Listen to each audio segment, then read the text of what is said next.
नमः परमहंसाय स्वादित चरण कमल चिन्ह मकरंदाय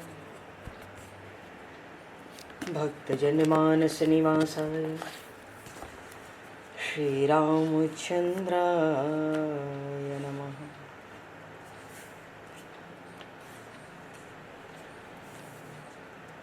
वंदे विदेहतनया पदपुंडरीकम् केशौरसौरभसमाहत योगिचेत्तम् हन्तुं प्रतापमनिशं मुनिहंससेव्यं सन्मानशालिपरिपीत परागपुञ्जम्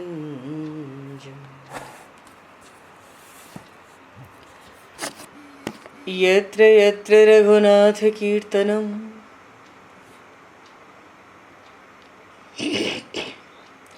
तत्र तत्र कृतमस्तकाञ्जलिं बाष्पवारि परिपूर्णलोचनं मारुतं नमत राक्षसान्तकम् कुन्द इंदुसमदेह उमारमण करुणायन जाहि दीन परनेह करहु कृपा मर्दन मयन।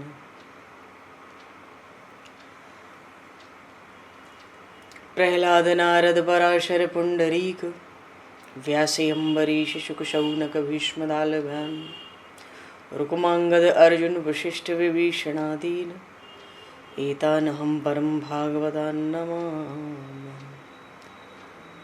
श्री सीतानाथ समारंभां श्री रामानन्दार्य मध्यमाम् अस्मदाचार्य पर्यन्तां वन्दे गुरु परम्पराम्।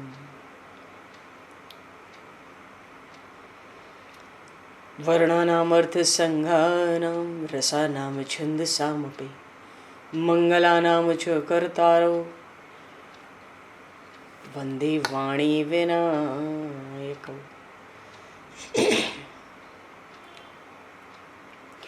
नान्यास्पृहा रघुपते हृदये स्मदीये सत्यं वदामि च भवान् अखिलान्तरात्मा भक्तिं प्रयक्ष रघुपुङ्गवनर्वरां मे कामादिदोषरहितं कुरु मानसं च।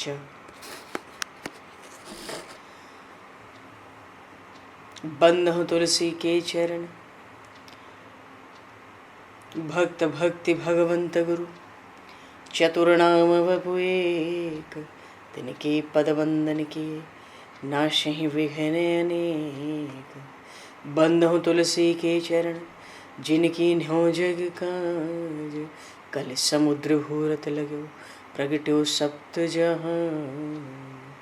श्री गुरु चरण सरोज रज निज मन मुकुर सुधार वर्णो रघुवर विमल यश जोदायक फलचार। हरि शरण। श्री राम जय राम जय जय राम श्री राम जय राम जय जय राम।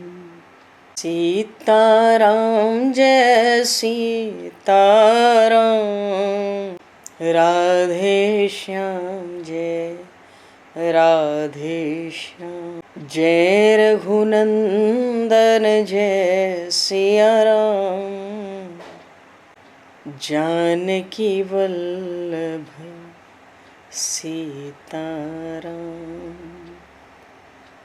श्री राम जय जय राम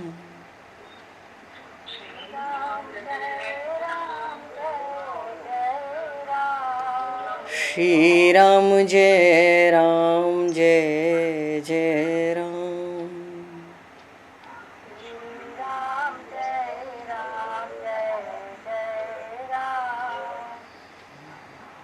जय सिया राम जय जय हनुमान।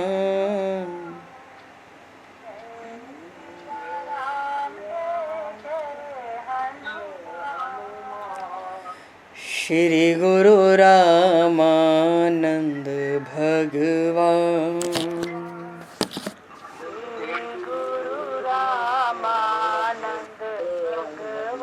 श्री गुरु रामानंद भगवान।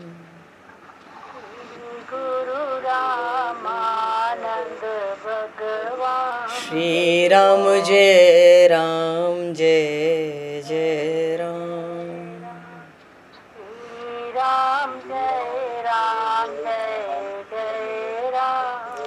जय सिया राम जय जय सिया राम।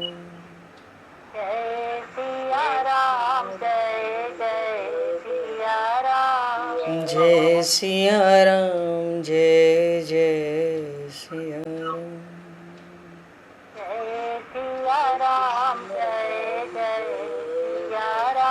बोली सियावर रामचंद्र भगवान की जय। संपूर्ण राम दरबार की जय।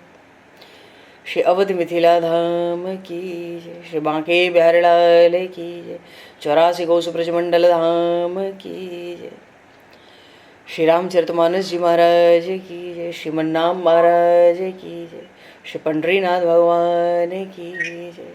कली पावन अवतार गोस्वामी तुलसीदास जी महाराज की जय। सब संतन की जय, सब भक्तन की जय, समस्त वैष्णवन की जय, समस्त पूर्वाचार्य चरणन की जय, समस्त संप्रदाचार्यन की जय। श्री सद्गुरुदेव भगवान की जय। गंगा मैया की जय, जमुना मैया की जय, सरजू मैया की जय, गौ माता की जय, तुलसी माता की जय, पृथ्वी माता की जय, एकाशी महारानी की जय। जय जय श्री सीताराम, जय जय श्री राधेश्याम। नमः पार्वती पते हर हर महादेव। हरिशरणम। अनंत कोटि ब्रह्मांड नायक सर्वेश्वर पूर्ण परात्पर ब्रह्म असंख्य कल्याण गुणगणलय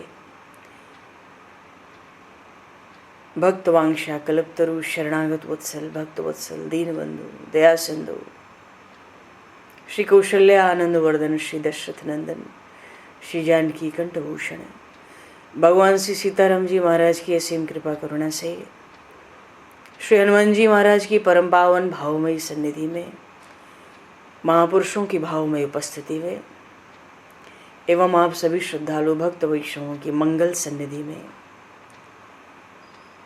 मानव जीवन का सर्वोत्कृष्ट फल भगवत गुणगान भगवत कथा का आनंद हम सभी श्री राम कथा के माध्यम से प्राप्त करने जा रहे हैं। सर्वप्रथम आप सभी भक्त जनों के श्री चरणों में भगवत भाव से सादर वंदन सादर नमन। आप सभी को यथा योग्य जय सिया राम, जय जय श्री राधे हरि श्याम, जय श्री राम।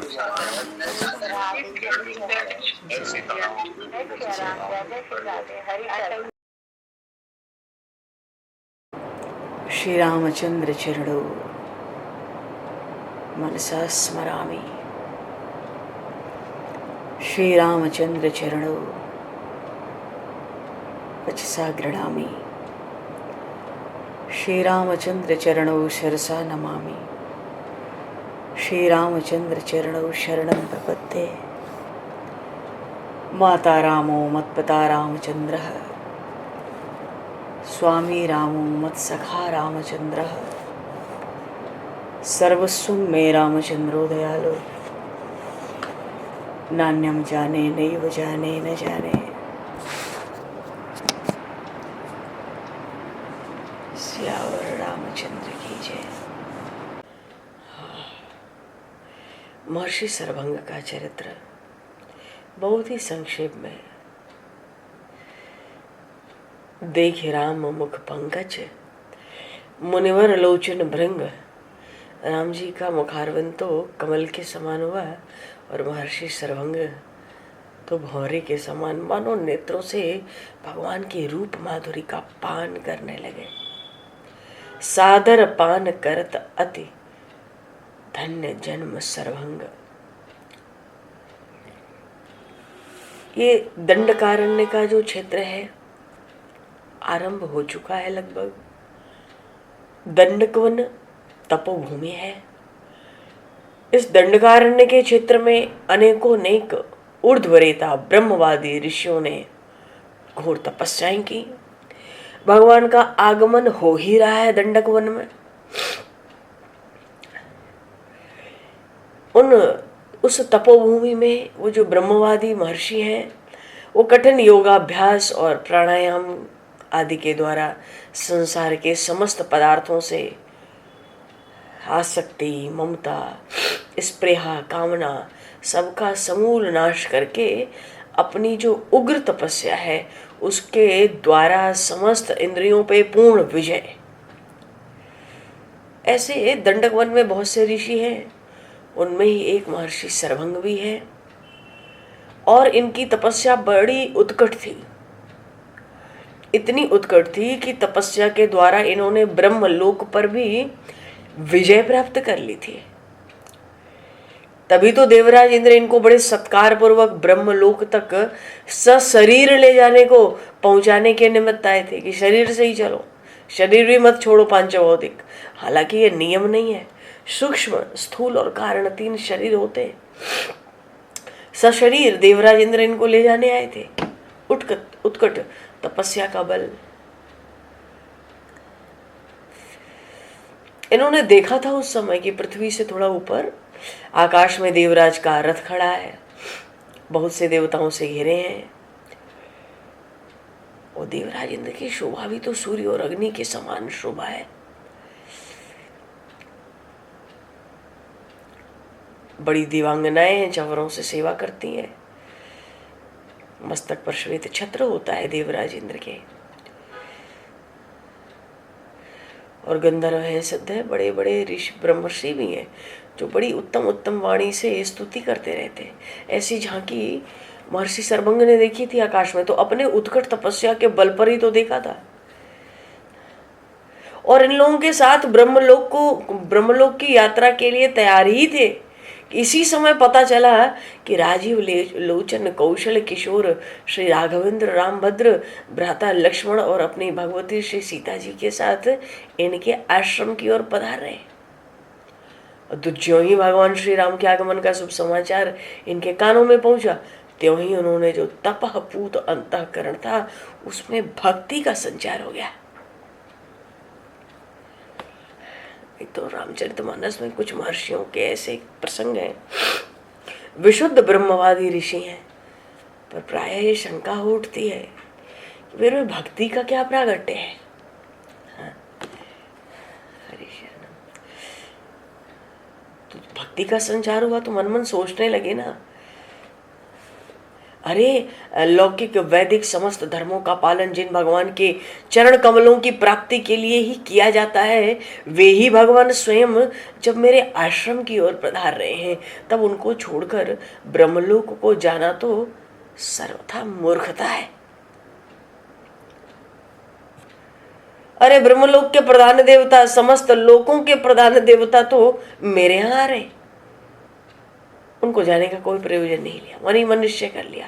तपस्या के प्रभाव से मैंने जिन जिन अक्षय लोकों का अधिकार प्राप्त किया है वो सब मैं भगवान के चरणों में समर्पित करता हूं।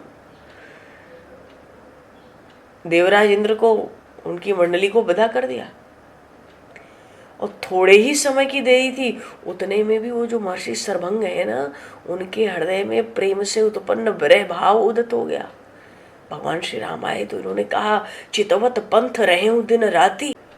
बड़ी अल्पकाल की प्रतीक्षा थी, पर महर्षि सर्वंग को वो प्रतीक्षा भी युग युग के समाज वो समझने लगे। भीतर से निश्चित कर लिया, अब तो भगवान श्री राम के सम्मुख ही इस नश्वर शरीर का त्याग करूंगा, क्योंकि शरीर तो ब्रह्मलोक जाना था, सो गया नहीं। प्रभु का दर्शन करूंगा, उनको अपना सर्वस्व समर्पित करूंगा और प्रभु के सामने नश्वर देह त्याग दूंगा। दृढ़ संकल्प हो गया और इसी संकल्प से भगवान श्री राम की क्षण क्षण प्रतीक्षा करने लगे। थोड़ा सा समय था, वो कमल दल लोचन श्याम सुंदर भगवान श्री राम इनके आश्रम पर पधारे।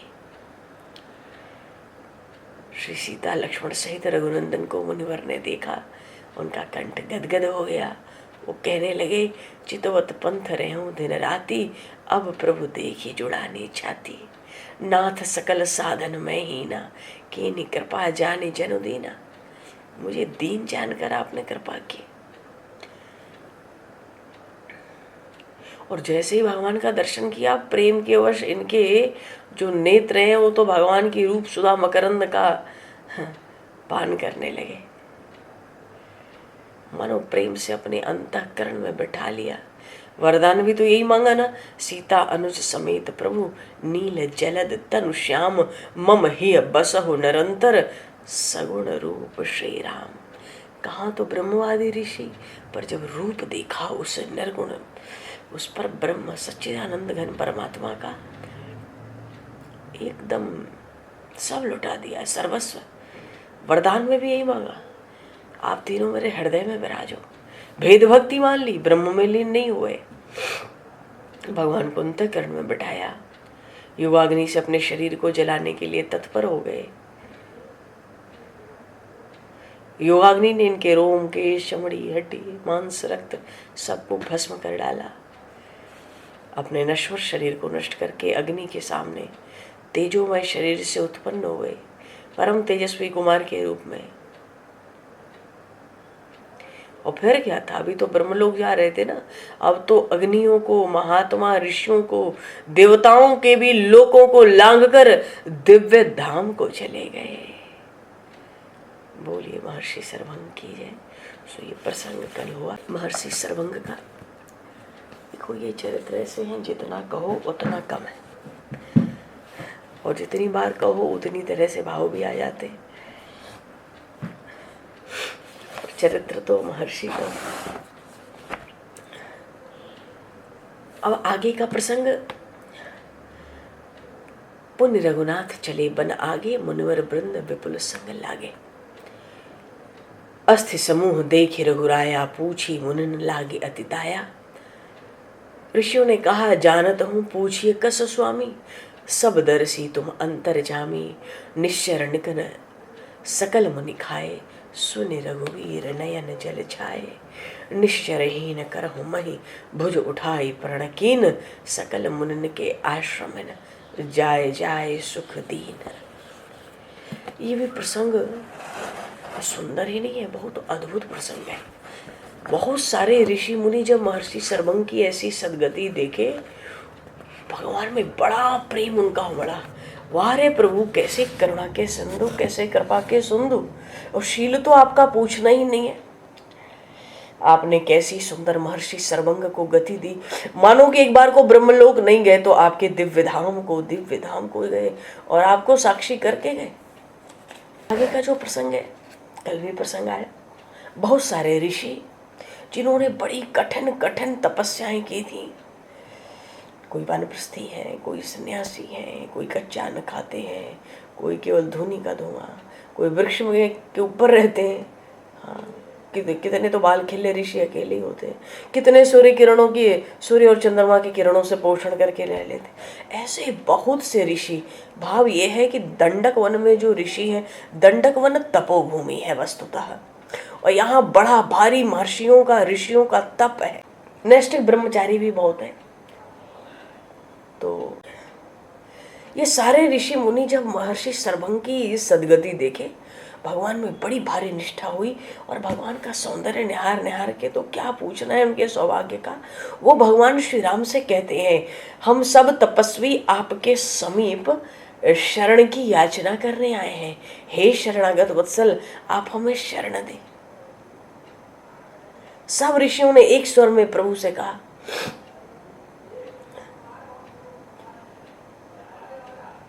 उन तपस्वियों ने प्रभु से ये भी प्रार्थना की कि आप हमें क्षमा करना। क्यों?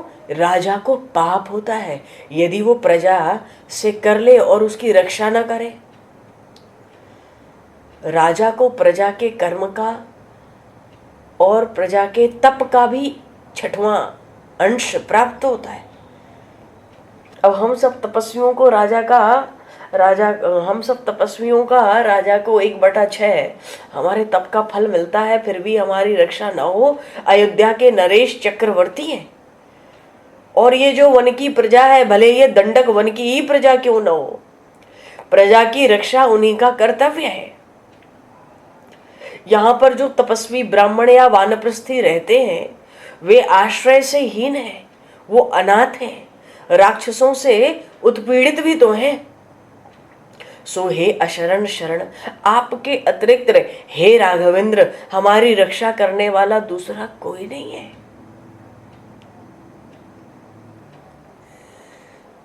शरणागत की रक्षा का भार तो प्रभु ने खूब उठा रखा है। भगवान श्री राम ने पूछा, मैं आप सबकी क्या सेवा कर सकता हूं?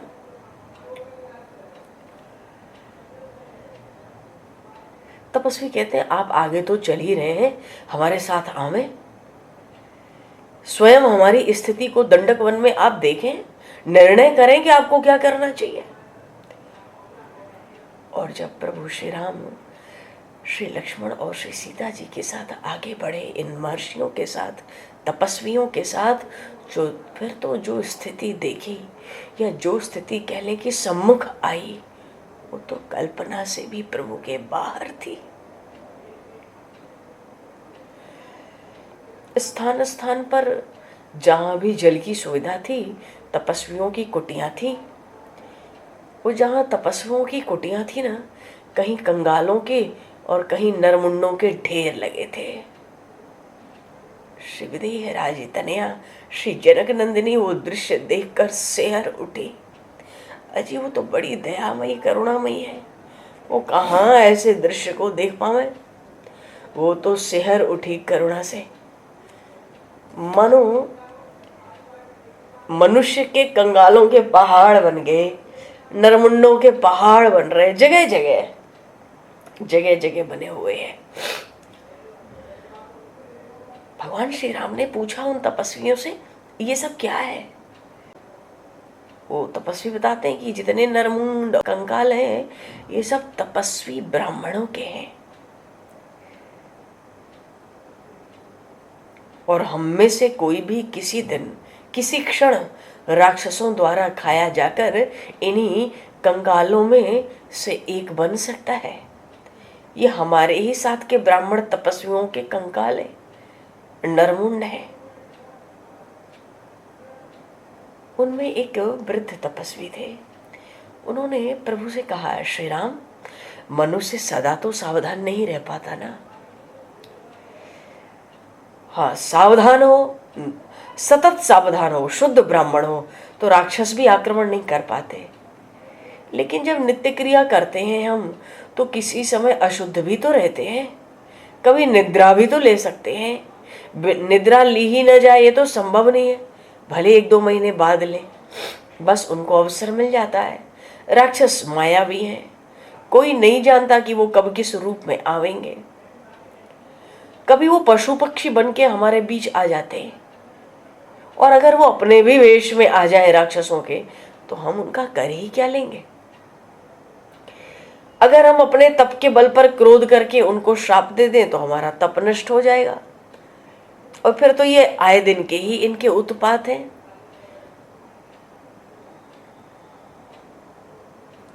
तो अपने साधन का हम पुण्य नष्ट कर दें, उसकी अपेक्षा है कि हम शरीर को ही नष्ट कर दें। तो जो तपस्वी है वो सहज स्वीकार कर लेते हैं कि भाई हम तो शरीर नष्ट कर देंगे, साधन का पुण्य नष्ट नहीं करेंगे, तुम खा जाओ, कंकाल फेंक दो, नरमुंड तोड़ दो। ये सब रावण के अनुचर है, क्योंकि महर्षि अत्रि तक तो उत्तर में ये जा नहीं पाते थे। फिर बीच में था विराध, फिर आए महर्षि सर्वंग, यहां तक भी पहुंच नहीं हो पाती थी। पर महर्षि सर्वंग के साथ जो ऋषि चले दंडक वन की ओर, इधर बड़ा आतंक है रावण का, उसके अनुचरों का। तो ये तपस्वी सोचते हैं कि भाई अपने क्रोध करके श्राप देंगे तो वो मरेंगे मरेंगे, न जाने इनकी कोई गिनती तो है नहीं, ये तो आते ही रहेंगे, इनका अंत है नहीं, हमारे साधन का पुण्य तप नष्ट हो जाएगा। इससे अच्छा मर जाओ, सोच लेंगे इस जन्म में इतनी साधन होना था। एक तपस्वी प्रभु श्री राम से कहता है, कोई तपस्वी अकेला हो, अपवित्र हो, या कहीं थोड़ा सा भी आलस कर ले, उतने में ही राक्षस उसको आहार बना लेते हैं। वे बड़े क्रूर, बड़े पापी, वो तो रक्त पी जाते हैं। मनुष्य का कच्चा मांस खाकर प्रसन्न होते हैं। कंकाल को भी कभी उठाकर दूसरे कंकालों के ऊपर डाल देते हैं, कभी वहीं छोड़कर उस स्थान को अशुद्ध कर देते हैं, कभी मुंड तोड़कर दूर फेंक देते हैं। लक्ष्मण जी महाराज के शरीर कांपने लगा क्रोध से, नेत्र लाल हो गए, होड़ फटफटाने लगे।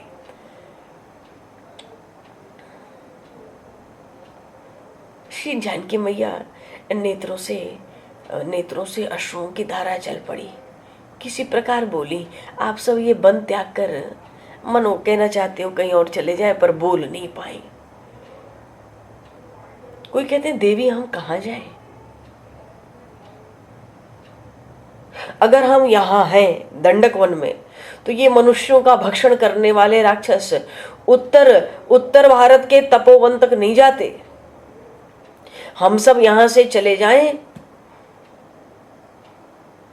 तो ये उत्तर भारत के ऋषियों तक अपना आक्रमण करने लगेंगे। हमने अपने आप को संकट में रखकर, निरंतर संकट में रखकर इन पिशाचों को अपना रक्त तर्पण किया है। मानो इन राक्षसों को, रावण के अनुचरों को हम उत्तर भारत तक नहीं जाने देते, इनको जल नहीं पिलाते, हम तो अपने रक्त से इनका तर्पण करते हैं, तब ये प्रसन्न होते हैं। कम से कम अपने रक्त से तर्पण करते हैं, हम अपने प्राणों की आहुति देते हैं, तो उत्तर भारत में बढ़ने से इनको अवरुद्ध कर रखा है। शरीर तो नाशवान है। अब देह के नाश के बहाने राक्षस बनते हो तो बने, किंतु निरंतर ही संकट तो ऋषियों को सावधान तो देखो रखता ही होगा। दंडक वन में जहाँ हर क्षण मृत्यु है, वहाँ ऋषि महर्षि तो निरंतर ही सावधान रहते होंगे अपने बल, जहाँ तक बल चलता होगा। कहाँ कोई सोता होगा, खाता होगा, आलस करता होगा, पर नित्य करा क्रिया की कुछ समय की अपवित्रता को क्या करें। और वैसे भी जब मृत्यु का निरंतर प्रत्यक्ष भय जीवन में आ जाता है तो कोई भी प्रमाद नहीं कर पाता है। एक वृद्ध तपस्वी कहते हैं, हे राम, तुम तो सर्वसमर्थ उदार चक्र चूड़ामणि हो, तुम तो ब्रह्मण्य देव हो, तुम अशरण शरण हो। स्वामी आप यहाँ पधारे, इसलिए हमने आपसे पुकार की। हे श्री राम, हम भयभीत हैं। आप कहीं ये मत प्रकट कर देना कि तपस्वियों के आग्रह से राक्षसों का संहार करने के लिए इस दंडक वन में आप आए हो। आप यदि ये प्रकट कर दोगे तो राक्षस हम पर अधिक क्रुद्ध हो जाएंगे, फिर तो वो हमारा सामूहिक संहार करने लगेंगे। इस वाणी को सुनते उन करुणा वरुणालय भगवान श्री राम के कमल लोचन, कमल के समान बड़े बड़े नेत्र भर आए।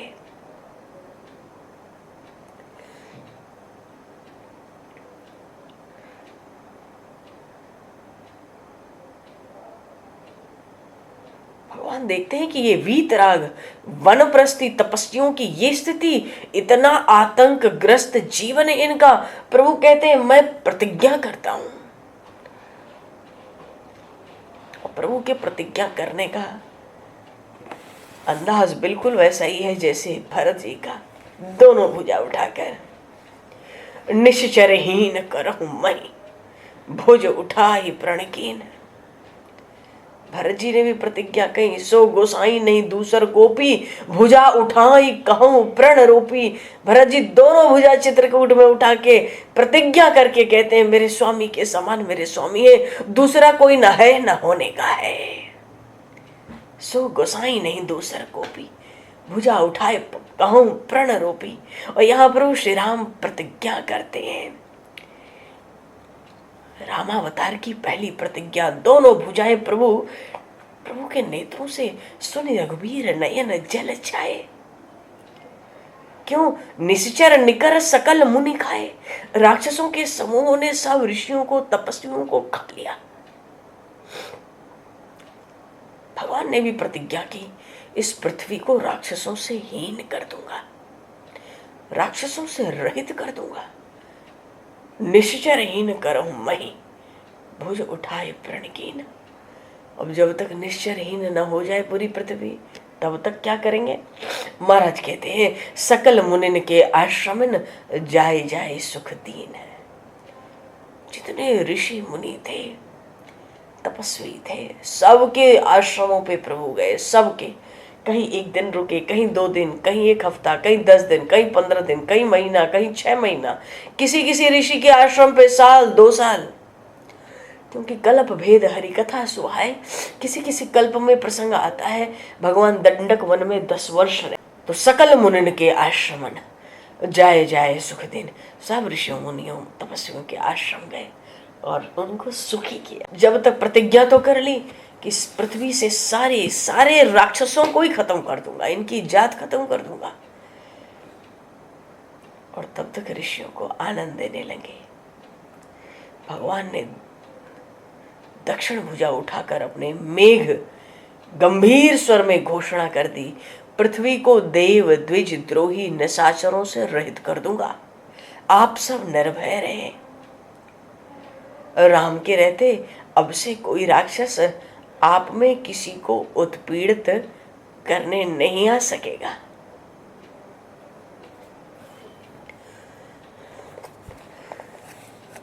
भगवान दंडक वन तो पहुंचे, वहां भी प्रभु की बड़ी भारी शोभा हुई। भगवान को तो देखकर मोर भी आनंदित होकर दंडक वन में नाचते हैं। वो भी भगवान से सीताराम को देखकर मानो उनको कोई विद्युत, कोई बिजली कड़क जाए, बिजली के साथ कोई सुंदर मेघ, ऐसा देखते हैं। भगवान के धनुष के टंकार, ऐसा लगता है मानो करोड़ों बादल एक साथ गरज गए हों। खरदूषण लड़ने आए थे, भगवान ने धनुष की टंकार की, सब बहरे हो गए। मोर नृत्य करते हैं, कोयल सुंदर सुंदर गान करती हैं। प्रभु जहां जहां जाते हैं वहीं वहीं आनंद दिखाई पड़ता है। कहने का भाव है, दंडक वन में कुछ कम कौतूहल नहीं है, यहां भी बड़ा कौतूहल हुआ।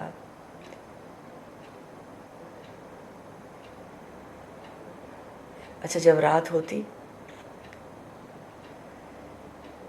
तो भगवान का मुखमंडल तो करोड़ों चंद्रमा से बढ़कर शोभा पाता है। तो जैसे अंधेरा होता ना, वृक्षों की छाया के नीचे प्रभु विराजते, चकोर सोचते चांदनी रात है। प्रभु का जो मुख कमल है ना, उसकी ओर निहारने लगते। दंडक वन के जो ऋषि मुनि तपस्वी हैं, वो तो पशु पक्षियों की भी सराहना करते हैं। मानो हमारे भी सारे पुण्य इन्हीं के पक्ष में है। भगवान राम सुंदर धनुष पर बाण चढ़ाए, वन में मृगया भी खेलते फिरते हैं। ऋषियों महर्षियों के हृदय में वो मधुर मूर्ति निवास करने लगी। उनकी कटी में पीतांबर, अत्यंत सुंदर 4 बाण। अरे भैया, उनकी चाल को देख के करोड़ों नट, करोड़ों कामदेव मुग्ध होकर तृण तोड़ते हैं। मुग्ध तो होते हैं, सोचते हैं नजर न लगे इस चाल को। भगवान के श्याम शरीर पर जब पसीने की बूंदें शोभा देती हैं, तो ऐसा लगता है कि नया नया कोई मेघ अमृत के सरोवर में डुबकी लगाकर बाहर निकला। प्रभु के कंधे बड़े विशाल सुंदर, भुजाएं मनोहर, वक्षस्थल बड़ा विशाल, कंठ की रेखाएं तो चित्त को ही चुरा लेती हैं। भगवान का ऐसा सुंदर मुखारविंद देखने से ही ऋषियों महर्षियों को बड़ा आनंद होने लगा। शरद चंद्रमा की छवि को भी हरण करते हैं। इस मस्तक पर भगवान के जटाओं का मुकुट,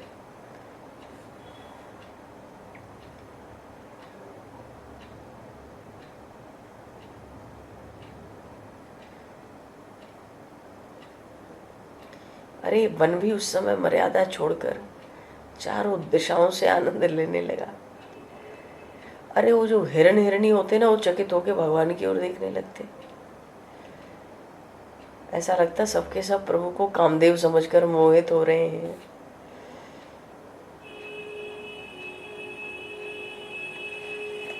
बड़ी शोभा हुई भगवान की। दंडक वन में भगवान बहुत समय रहे।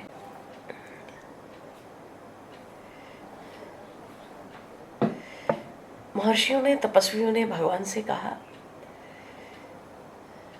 भगवान ने घोषणा तो कर दी कि अब राम के रहते आपको कोई उत्पीड़ित नहीं कर सकता। सब एक साथ भगवान की जय जयकार करने लगे इस वाणी को सुनकर, क्योंकि राम द्विभिर न भाषते। राम जी 2 बार तो बोलते नहीं, जो बोलना था सो बोल दिया। अब कोई उत्पीड़ित नहीं करेगा। मानो प्रभु ने भी कह दिया, अब मैं दंडक वन में ही हूँ। सब एक साथ एक स्वर में कहते हैं, श्री रामभद्र की जय हो, जय हो, जय हो। श्री राघवेंद्र की जय हो, जय हो। उन अशरण शरण प्रभु की जय हो। अनंत अभय प्रददायक प्रभु की जय हो। उन कौशल्या किशोर प्रभु की जय हो, जय हो। आनंद छा गया दंडक वन में। समस्त तपस्वियों ने एक स्वर से जय घोष किया। बड़े उत्साह से वे सब श्री राम को महर्षि अगस्त के शिष्य ये जो सुतीक्ष्ण जी हैं उनके पास ले चले।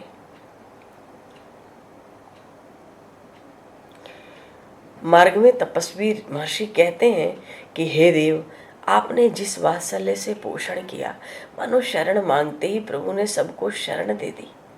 जिस वात्सल्य से आपने पोषण किया, शिक्षा दी, उसका क्या प्रतिदान दे, असंभव है। मुनि अगस्त कर शिष्य सुजाना।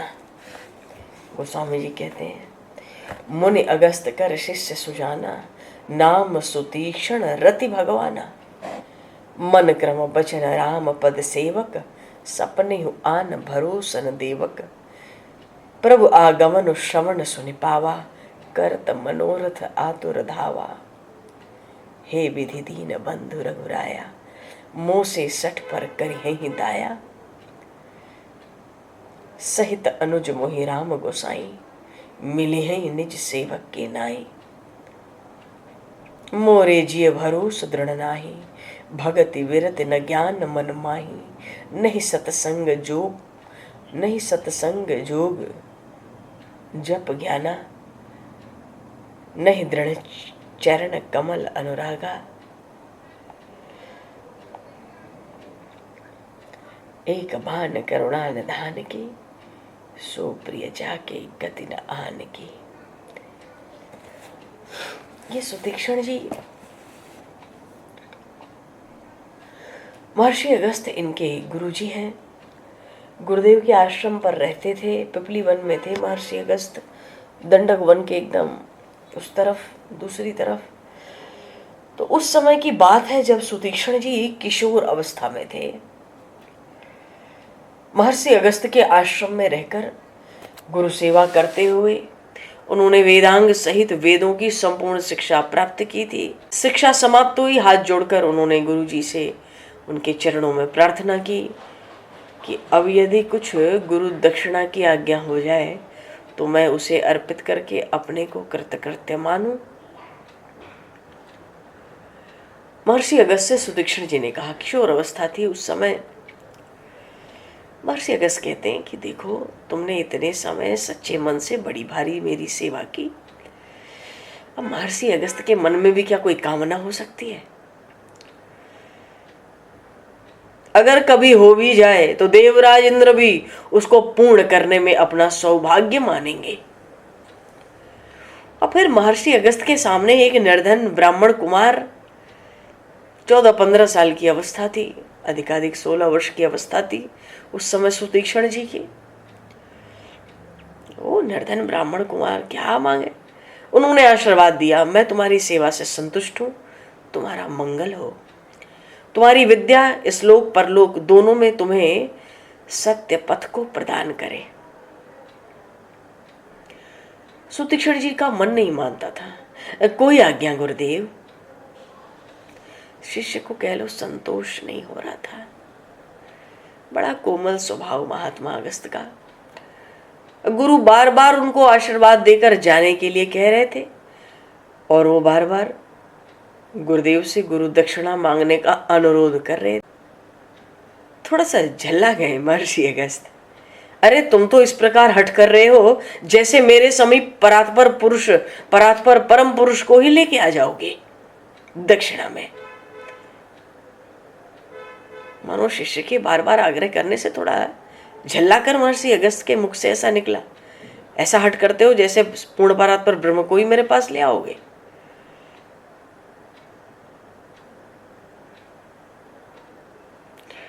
महर्षि वो ब्राह्मण कुमार सुतीक्ष्ण गुरुदेव से कहते हैं, गुरुदेव आपने मुझे कोई विद्या त्रयी ही थोड़े दी है, उसका परम प्राप्य क्या है ये भी तो बता दिया है, सूचित कर दिया है। परम समर्थ गुरु का शिष्य गुरुदेव के चरणों में गिर पड़ा।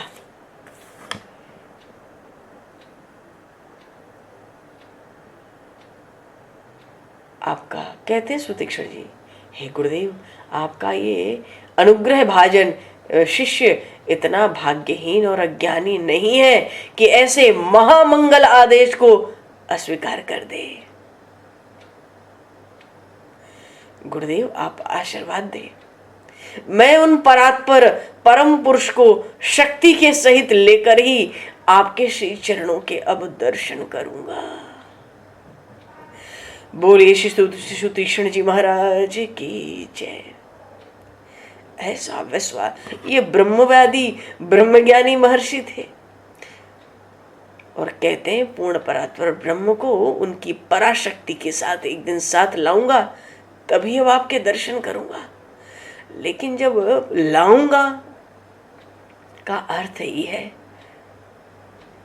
भाई वो तो सगुण ब्रह्म ही होगा, निर्गुण ब्रह्म तो लाया नहीं जा सकता, चलाया डुलाया नहीं जा सकता। वो क्या करेगा? वो तो भीतर रहता है, हर कर्म का साक्षी होता है, उसमें कोई विकार ही नहीं है। वो हमारे सुख दुख को भी नहीं देखता समझता, देख के भी पत्थर की तरह ठोस भीतर बना बैठा रहता है। हम जी जाए मर जाए उस पर क्या असर पड़ता है, वो अनुभव से प्राप्त होता है। पर सगुण ब्रह्म तो फिर आंखों से देखा जाए, हाथों से छुआ जाए, पैरों से चल के वहां पहुंचा जाए, मस्तक से उसको प्रणाम किया जाए, हाथों से उसकी सेवा की जाए। कहाँ तो ब्रह्म ज्ञानियों का समुदाय और कहाँ महर्षि सुतीक्ष्ण गुरुदेव से कहते हैं मैं उन परम परात्पर पुरुष को सशक्ति लेकर आऊंगा तभी आपके चरणों के अवदर्शन करूंगा। महर्षि अगस्त ने भी आशीर्वाद दिया, बड़ा व्याकुल था। उन्होंने भी कहा चलते समय सफल कामो भव, तेरी कामना सफल हो जाए। शिष्य सुतीक्ष्ण जी ने आदेश को स्वीकार कर लिया, गुरु के चरणों में प्रणपात किया, प्रणाम किया। गुरु जी के नेत्र सजल हो गए। लाए न लाए कैसा इसका सुंदर भाव है। कहता है पूर्ण परात्पर परम पुरुष को ही आपके पास लेकर आऊंगा, उसकी पराशक्ति के साथ, क्योंकि सगुण होकर वो ब्रह्म आएगा तो पराशक्ति को छोड़ के तो आ नहीं सकता, उसके बिना तो सृष्टि में कुछ होगा नहीं। इसलिए बड़ी बुद्धिमानी से जो वेद त्रयी का ज्ञान गुरुदेव से प्राप्त किया था उसी के अनुसार उन्होंने कहा सशक्ति लेकर आऊंगा। गुरुदेव के नेत्रों में जल भर आया। उन्होंने सुतीक्ष्ण जी को भरपूर हृदय से लगा लिया, आशीर्वाद भी दिया। सफल मनोरथ होए तुम्हारे। महर्षि ने भी हृदय से लगा के आशीर्वाद दिया। अब क्या था? अब तो बात ये थी कि वो परात्पर परम पुरुष पहले शिष्य को प्राप्त हो। अरे तब तो वो उनको साथ लेके गुरुदेव के सम्मुख आएंगे। सुतीक्ष्ण जी के तो जीवन भर का लक्ष्य ही निश्चित हो गया। उन्होंने अपने जीवन के लक्ष्य को ही निश्चित कर लिया। तो गुरुदेव का जो आश्रम था उससे पर्याप्त दूरी पर उत्तर की तरफ आकर एक छोटी सी नदी थी, उसके किनारे एकांत में वन में आश्रम बनाकर तप करने लगे। जीवन का एक ही लक्ष्य निश्चित हो गया, प्रभु आएंगे और उनको लेके गुरु जी के पास जाऊंगा। एक बात यहाँ और बहुत ध्यान देने की है कि जिन ऋषियों महर्षियों तपस्वियों के जप तप साधन का लक्ष्य स्वर्ग होता है, ब्रह्मलोक होता है, अथवा कह लें कोई सिद्धि भी हो सकती है, या जिनको समाधि पानी थी, जिनको तत्व ज्ञान पाना था, ऐसे महर्षियों को, ऋषियों को, तपस्वियों को एक क्षण को प्रमाद हो जाए तो राक्षस उनको भक्षण कर लेते, भक्षण कर जाएंगे राक्षस। किंतु जो सर्वेश्वर की ही प्रतीक्षा में है, जो सर्वलोक महेश्वर की ही प्रतीक्षा में है, जो उन्हीं की कृपा के भरोसे बैठ गया है, जो उन्हीं के आगमन की प्रतीक्षा कर रहा है, अरे ऐसे के प्रति कोई क्रूर दृष्टि उठावे तो सर्वसमर्थ क्या उसको क्षमा कर देंगे? अरे मेरा भक्त है, निरंतर मेरी प्रतीक्षा करता है, मेरी कृपा के भरोसे है,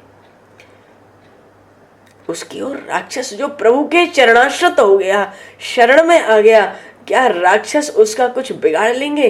बिगाड़ना चाहे भी तो क्या वो परम पुरुष परमात्मा उनको क्षमा कर देगा, छोड़ देगा? सुतीक्ष्ण जी दंडक वन के उत्तरीय प्रवेश द्वार पर रहने लगे अकेले।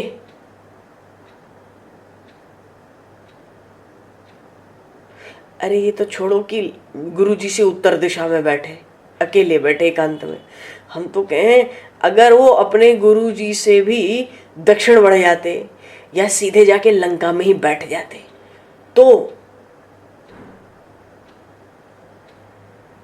तो भी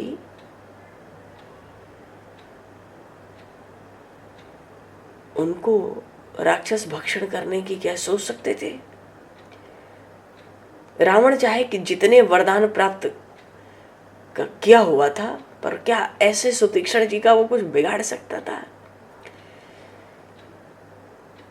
अरे वो प्रभु तो अनंत करुणा वरुणालय है।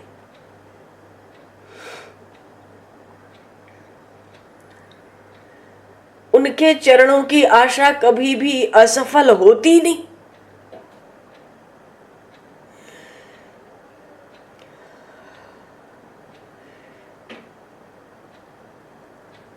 सुतीक्ष्ण जी को अविचल विश्वास न होता तो गुरु जी को आश्वासन दे पाते कि परात्पर परम पुरुष को सशक्ति लेकर आऊंगा।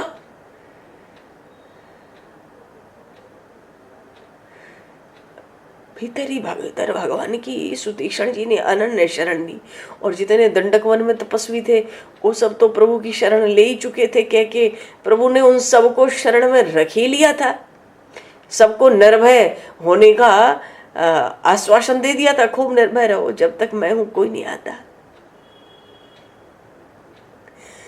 दंडक वन में भगवान तो इन ऋषि महर्षि तपस्वियों को शरण ही देने आए। शरणागत को शरण देने के लिए कहीं पे प्रभु कहते हैं कि हे सीता, हे लक्ष्मण, शरणागत की रक्षा के लिए मैं तुम्हारा भी त्याग कर सकता हूं, पर शरणागत का त्याग नहीं कर सकता। ऐसे अनंत करुणा वरुणालय भगवान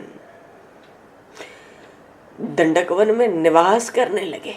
सकल ऋषिन के आश्रमन जाए जाए सुख दीन।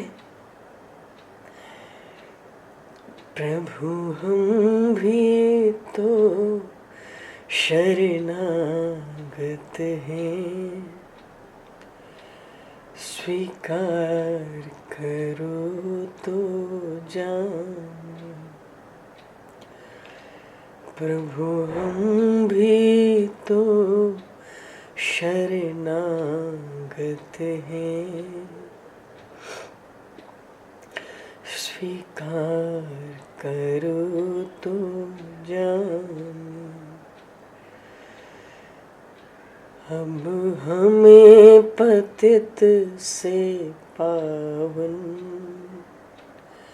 अब हमें पतित से पावन, सरकार करो तो जाने। प्रभु हम भी तो शरणागत हैं, स्वीकार करो तो जाने।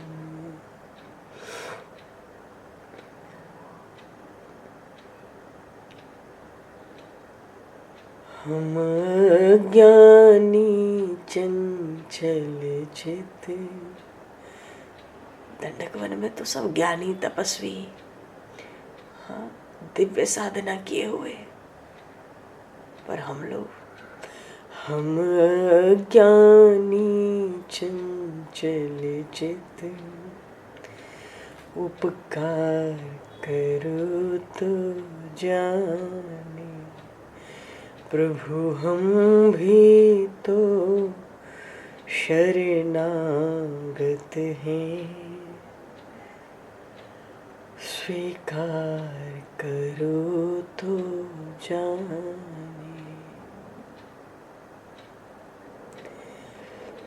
सुतीक्षण जी दंडक वन के उत्तरीय प्रवेश द्वार पर उन सर्वेश्वर परमात्मा की प्रतीक्षा में उन्हीं की कृपा के भरोसे, उन्हीं की कृपा के भरोसे बैठ गए, प्रभु के आगमन की प्रतीक्षा करने लगे। कब होगी कृपा रघुनाथ, कब होगी दया दीनानाथ, कब होगी कृपा रघुनाथ, कब होगी दया दीनानाथ, कब होगी कृपा रघुनाथ, कब होगी दया दीनानाथ।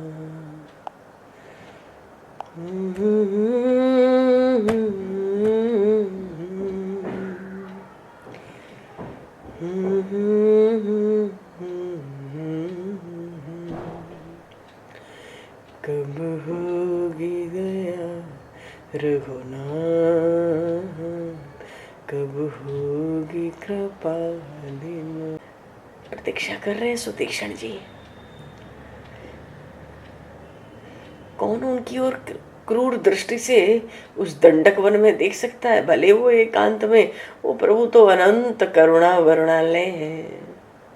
सुतीक्षण जी को प्रभु के चरणों की आशा लगी हुई है, वो क्या निष्फल होगी? सुतीक्षण जी को अटल विश्वास न हो, अरे भैया आश्रम बनाकर वन में जप तप करने आए थे, और कठिनतम तप अविराम जप चल रहा था उनका, और वो उनका सहज स्वभाव बन गया था। क्यों? बड़े शुद्ध अंतःकरण के वेदज्ञ, वे एक वेदज्ञ ब्राह्मण कुमार थे ना। अविराम जप, अखंड जप चल रहा था, पर इसको भी सुतीक्षण जी ने कोई साधना थोड़ा ही माना। वो तो उनका सहज स्वभाव हो गया, कठिनतम तप करना, अविराम निरंतर जप करना, इसको उन्होंने अपना सहज स्वभाव बना लिया, साधना नहीं समझा। उनके प्राण प्रतीक्षा कर रहे थे, वे दया सागर अवश्य इस दुर्बल साधनहीन पर कृपा करके पधारेंगे।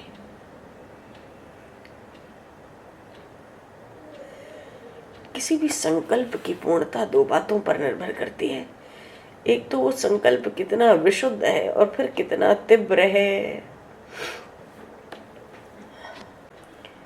उनको विश्वास था कि मुझ दुर्बल पे प्रभु कृपा करके पधारेंगे। जय सीताराम। समय को दृष्टिगत करते हुए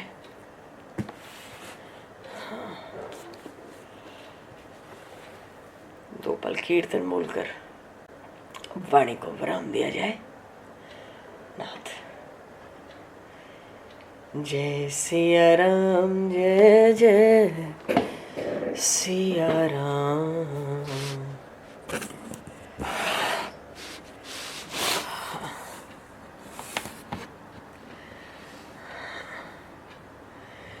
जय सिया राम जय जय सिया राम, जय सिया राम जय जय सिया राम, जय सिया राम जय जय सिया राम।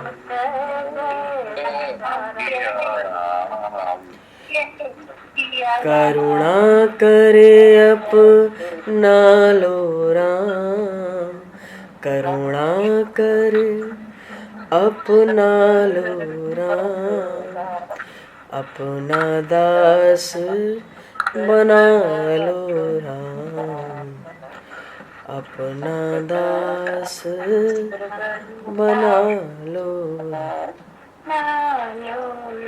अशरण शरण दया के धाम, अशरण शरण दया के धाम, मुझे भरोसा आपका राम, मुझे भरोसा आपका राम। श्री राम जय जय